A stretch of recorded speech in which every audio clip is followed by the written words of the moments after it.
What should a student of class 9th और 10th और in the school do to become a software engineer? ये एक ऐसा सवाल है जो कि मोस्टली बहुत सारे बच्चे जो कि स्कूल्स में हैं वो मुझसे पूछते हैं और मुझे जानकर खुशी होती है कि यार अभी तुम स्कूल में ये इसके बारे में सोच रहे हो। जब मैं 9th या 10th में था तो मैंने ये सोचा भी नहीं था कि मैं एक सॉफ्टवेयर इंजीनियर बनूंगा।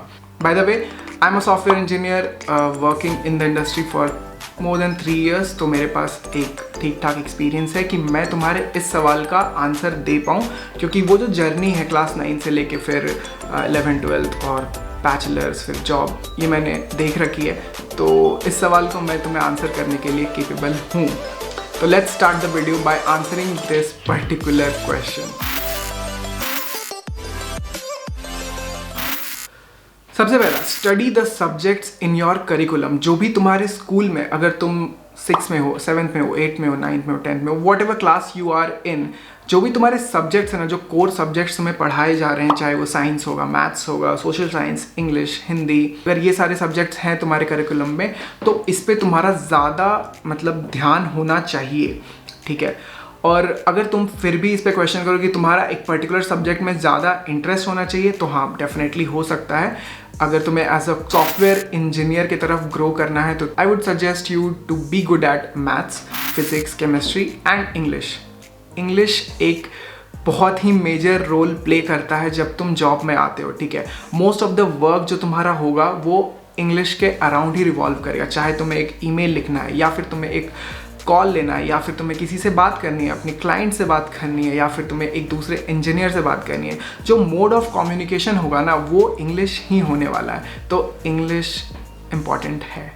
अब अगर सब्जेक्ट्स की बात करें तो तुम्हारा जो फिजिक्स, केमिस्ट्री, मैथ्स है ना, इस पर थोड़ा सा ज़्यादा ध्यान दे सकते हो, क्योंकि इन द लॉन्ग रन जब तुम 11th 12th में जाओगे तो तुम्हें भी एंट्रेंस एग्ज़ाम क्लियर करने पड़ेंगे इंजीनियरिंग में एडमिशन लेने के लिए, जो कि जेईई मेंस या जेईई एडवांस्ड हैं। और इन एग्ज़ाम्स को क्लियर करने के लिए तुम्हारे जो पीसीएम है, जो फिजिक्स, केमिस्ट्री, मैथ्स है, उसका बहुत ज़्यादा वेटेज होता है। और अगर तुम्हारे उस एंट्रेंस एग्ज़ाम में अच्छे मार्क्स आते हैं, अच्छा रैंक आता है, वो डिसाइड करता है कि तुम्हें पर्टिकुलर कॉलेज के अंदर कंप्यूटर साइंस का ब्रांच मिलेगा या नहीं मिलेगा, क्योंकि तुम्हारा ब्रांच भी डिसाइड होता है तुम्हारे मार्क्स के ऊपर। तो अभी इस पॉइंट ऑफ टाइम के लिए तुम्हारे लिए जो तुम्हारे एग्ज़ाम्स में मार्क्स होने वाले हैं वो इम्पॉर्टेंट रोल प्ले करेंगे। मोस्ट ऑफ द टाइम जहाँ तक मुझे पता है कि तुम्हारे स्कूल में एक तो प्रोग्रामिंग लैंग्वेज ज़रूर सिखा रहे होंगे, चाहे वो सी हो या C++ हो, जावा हो।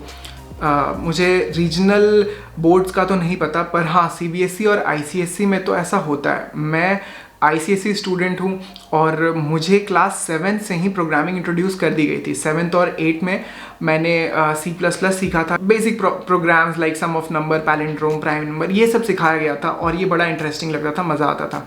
और उसके बाद जब हम लोग 9th और 10th में थे तो 9th और 10th में हमें जावा इंट्रोड्यूस की गई थी, और 10th में तो मेरे बोर्ड्स एग्जाम में जावा के क्वेश्चंस भी थे। जो ICSE वाले स्कूल वाले हैं उनके लिए तो ये ऑप्शन होता है कि तुम स्कूल से ही प्रोग्रामिंग के टच में आ जाते हो। तो आई विल सजेस्ट कि तुम्हें वहाँ पर जो भी लैंग्वेज सिखा रहे हैं ना स्कूल वाले, उस पर फोकस करो। वहाँ पर तुम्हें जो सिंटैक्स सिखा रहे हैं, जो डेटा स्ट्रक्चर सिखा रहे हैं, जो भी तुम्हें डेटा टाइप बता रहे हैं, वो सब पे अपनी पकड़ बनाओ ताकि तुम कोड कर सको, ठीक है। तुम वो सिंटैक्स बार बार रेफर ना करो। और तुम्हें अगर एक प्रोग्राम लिखना है, फॉर एग्जाम्पल कि तुम्हें इफ एल्स कंडीशन का कोई प्रोग्राम लिखना है, तुम्हें वो कंडीशन के सिंटैक्स देखने नहीं पड़े बार बार जाकर के, तुम्हें वो याद रहे। और दूसरी कैटेगरी, अगर मान लो तुम्हारे स्कूल में कोई भी प्रोग्रामिंग लैंग्वेज नहीं सिखा रहे हैं तो भी इतना वो नहीं है यार, तुम आजकल सीख सकते हो। ऑनलाइन काफ़ी ज़्यादा रिसोर्सेस हैं, तुम जो भी लैंग्वेज चाहो ऑनलाइन यूट्यूब पे या फिर यूडेमी पे बहुत सारे कोर्सेस मिल सकते हैं, तुम्हें फ्री में कोर्सेस मिल जाएंगे। वहाँ पर जाकर के तुम ऑनलाइन सीख सकते हो। कोई भी एक प्रोग्रामिंग लैंग्वेज सीखो, बहुत ज़्यादा लैंग्वेजेस मत सीखो। पॉइंट नंबर 3, अब जब तुमने एक प्रोग्रामिंग लैंग्वेज का सिंटैक्स सीख लिया, अब तुम्हें पता है कि डेटा टाइप क्या होता है, तुम्हें एक एरे कैसे डिक्लेयर करने, उसमें वैल्यूज़ कैसे इनिशियलाइज करने, लूप कैसे लिखना है, ये तुमने जो बेसिक चीज़ें होती है ना, ये तुमने सीख ली है। तो अब तुम क्या कर सकते हो कि तुम इन चीज़ों को यूज़ करके कुछ क्वेश्चन सॉल्व कर सकते हो, जस्ट लाइक मैथ्स में करते हैं, ठीक है। कि मैथ्स में तुम एक पर्टिकुलर कॉन्सेप्ट सीखते हो और उस पर तुम फिर कुछ क्वेश्चंस करते हो पहले इजी वाले क्वेश्चंस करते हो, फिर थोड़े मीडियम वाले करते हो, तो ऐसे करके तुम क्वेश्चंस खूब सारे प्रैक्टिस करते हो और जितना तुम क्वेश्चन प्रैक्टिस करते हो उतने अच्छे हो जाते हो। सेम चीज़ तुम्हें यहाँ पर भी करना है। यहाँ पर भी जो भी तुमने चीज़ें सीखी, अब उस पर तुम्हें बेसिक क्वेश्चन सॉल्व करने। वो क्वेश्चन या तो तुम्हारे स्कूल में अगर तुम्हें पढ़ा रहे होंगे तो तुम्हारे टीचर्स तुम्हें एज अ होमवर्क दे रहे होंगे। अगर तुम्हें वहाँ नहीं मिल रहा, इंटरनेट पे गूगल कर सकते हो कि बेसिक क्वेश्चंस ऑन स्ट्रिंग या ऑन नंबर सिस्टम, और वहाँ पर तुम्हें कुछ कुछ क्वेश्चन मिल जाएंगे। बहुत सारी वेबसाइट्स हैं, वो तुम देख सकते हो और वहाँ से जा करके तुम ये चीज़ें सीख सकते हो। बहुत ही आसान है। पॉइंट नंबर 4, अभी इस पॉइंट ऑफ टाइम पे जब तुमने सीख लिया है सिंटैक्स वगैरह, तुमने डेटा स्ट्रक्चर्स के बारे में थोड़ा बहुत जान लिया, तो अब तुम्हारा गोल है प्रॉब्लम सॉल्व करना, कि ज़्यादा से ज़्यादा क्वेश्चन सॉल्व करोगे, ठीक है। और अभी तुम्हारे लिए at this point brute force solution is good enough. अब ब्रूट फोर्स सॉल्यूशन का क्या मतलब है? ब्रूट फोर्स सॉल्यूशन का मतलब हुआ कि मैं किसी भी तरीके से, ठीक है, चाहे वो प्रोसेस कॉम्प्लिकेटेड है, ठीक है, या फिर वो प्रोसेस थोड़ा सा ज़्यादा, मतलब मुझे ज़्यादा लाइन ऑफ कोड लिखने पड़ रहे हैं, लेकिन मेरा आंसर आ जा रहा है, ठीक है, जो भी मेरा सॉल्यूशन है वो काम कर जा रहा है किसी भी सिचुएशन में। अभी हम कॉम्प्लेक्सिटी के बारे में नहीं देख रहे हैं कि टाइम एंड स्पेस कॉम्प्लेक्सिटी क्या है, कैसे है। इन चीज़ों के बारे में बहुत ज़्यादा ध्यान नहीं देना, बहुत ज़्यादा परेशान नहीं होना। बट हाँ, अगर मेरा जो रिजल्ट है वो रिजल्ट आ जा रहा है तो we are good to go. और तुम्हारे लिए अभी इस पॉइंट ऑफ टाइम पे brute force solution will work, no issues with that. Point number 5, बहुत सारे जो बच्चे होते हैं ना, वो अभी इस पॉइंट ऑफ टाइम पे भी कंफ्यूज रहते हैं, क्योंकि वो देखते रहते हैं ऐसे सोशल मीडिया पे, यूट्यूब पे, कि बहुत सारे प्रोग्रामिंग लैंग्वेज है, कोई पाइथन सीख रहा है, कोई जावा सीख रहा है, कोई सी शार्प सीख रहा है, कोई जावास्क्रिप्ट सीख रहा है। तो इस चक्कर में वो बहुत कंफ्यूज हो जाते हैं कि भाई मैं क्या सीखूं।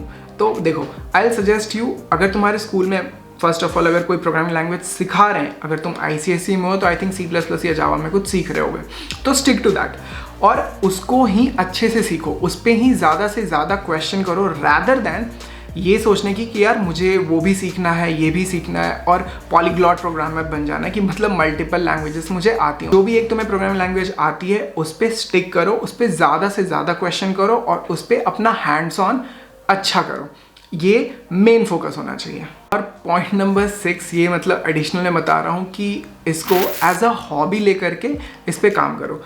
अभी अगर तुम्हारे पास थोड़ा ज़्यादा टाइम है, क्योंकि तुम बाहर नहीं जा रहे, तुम खेल नहीं रहे, तो तुम्हारे पास थोड़ा सा एम्पल अमाउंट ऑफ टाइम है, तो तुम हो सकता है कि तुम थोड़े HTML CSS सीखो, क्योंकि जब तुम HTML और CSS करोगे तो तुम्हें कुछ दिखेगा कि हाँ मैंने यहाँ पे एक nav बार बनाया। बेसिकली HTML CSS वेबसाइट्स वगैरह बनाने में काम आता है, तो तुम उसको यूज़ करके थोड़ी बहुत बेसिक फंडामेंटल बना सकते हो। तुम्हें मज़ा आएगा कि हाँ तुमने एक छोटा सा कुछ वेबसाइट बनाया, तुमने अपना पोर्टफोलियो बनाया, ऐसे करके ये तुम बेसिक चीज़ें सीख सकते हो। अभी ये मस्ट हैव नहीं है, और ये चीज़ें अगर करने में तुम्हें मज़ा आ रहा है तो तुम इसमें और ज़्यादा अच्छे से सीखोगे। काफ़ी सारे रिसोर्सेज मिल जाएंगे तुम्हें जहाँ तुम बेसिक्स ऑफ HTML CSS वगैरह सीख सकते हो ऑनलाइन। तुम्हें इसके लिए कोई टीचर नहीं चाहिए, क्योंकि बहुत सारा कंटेंट फ्रीली अवेलेबल है। एट द एंड में तो मैं ये बोलूँगा कि अभी से इतना ज़्यादा ऑब्सेस्ड मत हो जाओ कि यार मुझे सॉफ्टवेयर इंजीनियरिंग ही करना है, क्योंकि तुम्हें भी अभी इस पॉइंट ऑफ टाइम पे नहीं पता कि तुम आगे जाके क्या करोगे। अभी क्योंकि तुमने देख रखा है काफ़ी सारे लोगों को, तुमने सुन रखा है कि हाँ ये बंदा जो है सॉफ्टवेयर इंजीनियर है, बहुत अच्छा पैसा कमा रहा है, तो दैट डजेंट मीन कि लॉन्ग टर्म में तुम भी एक सॉफ्टवेयर इंजीनियर ही बनना चाहो। माइट भी जब तुम कॉलेज में जाओगे तुम्हारा जो इंटरेस्ट है वो शिफ्ट हो जाएगा किसी और रोल पे, ठीक है, और तुम फिर उस चीज़ पे फोकस करोगे। तो इसीलिए अभी के लिए मैं तुम्हें सजेस्ट करूंगा कि हाँ अगर तुम्हें अभी ये पसंद आ रहा है, take it as a hobby, step by step थोड़ी बहुत चीज़ें एक्सप्लोर करो, एक प्रोग्रामिंग लैंग्वेज पे वर्क करो और अपने जो तुम्हारे बेसिक, जो तुम्हारे कोर्स सब्जेक्ट्स हैं, जो तुम्हारे कोर्स करिकुलम में हैं, उन पे सबसे ज़्यादा फोकस करो। और चाहे तुम्हें ये बात अच्छी लगे या नहीं लगे, बट हाँ तुम्हारे जो भी स्कूल के जो भी मार्क्स होंगे और जो तुम्हारे कोर सब्जेक्ट्स हैं वो तुम्हारे लिए इम्पॉर्टेंट होंगे अभी के लिए, ठीक है, not in the long run. Again मैं ये बता रहा हूँ। तो that's it from this video.